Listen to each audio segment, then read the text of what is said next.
Welcome back. కుమార్తెను kidnap చేసేందుకు యత్నించారు ఆ తల్లిదండ్రులు. ఎలాగలా తప్పించుకున్న ఆ యువతి పోలీసులకు ఫిర్యాదు చేసింది. తనకు ప్రాణహాని ఉందంటూ తల్లిదండ్రులపైనే ఫిర్యాదు చేసింది.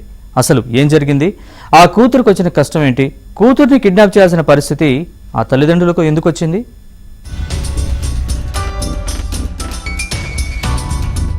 పెద్దపల్లి జిల్లా పాలకుర్తికి చెందిన ప్రియాంక, రాజక్కపల్లికి చెందిన మర్రి రాకేష్ ఇద్దరూ ప్రేమించుకున్నారు. 6 ఏళ్లుగా ప్రేమలో ఉన్న వీరు పెళ్లి చేసుకుంటామని తల్లిదండ్రుల అనుమతి కోరారు.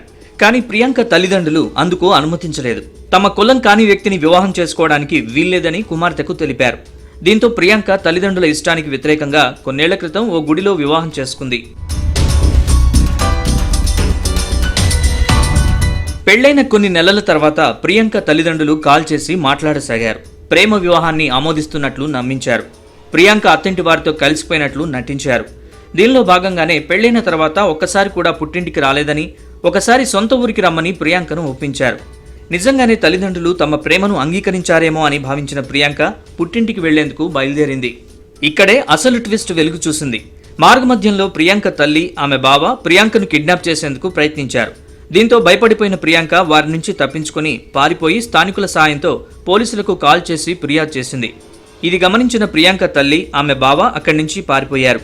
ప్రియాంక అత్తింటి వారికి చేరుకుంది. తన పుట్టింటి వారితో తనకు ప్రాణహాని ఉందంటూ ప్రియాంక పోలీసులకు ఫిర్యాదు చేసింది. అయితే ఈ మధ్యకాలంలో ఇలాంటి సంఘటనలు తరచుగా వెలుగు చూస్తున్నాయి. పిల్లలు తమకు ఇష్టం లేని పెళ్లి చేసుకుంటే కిడ్నాప్ కాదు, ఏకంగా హత్య చేయడానికి కూడా వెనకాడడం లేదు కొందరు తల్లిదండ్రులు. కొందరు అల్లుడి కుటుంబం మీద దాడి చేసి వారిని హత్య చేయడం, గాయపరచడం వంటి దారుణాలకు తెగిస్తున్నారు. ఇక్కడ కూడా ప్రియాంక తల్లిదండ్రులు కిడ్నాప్ చేసేందుకు ప్రయత్నించారు. అదృష్టం బాగుండి వారి బారి నుంచి తప్పించుకోగలిగింది.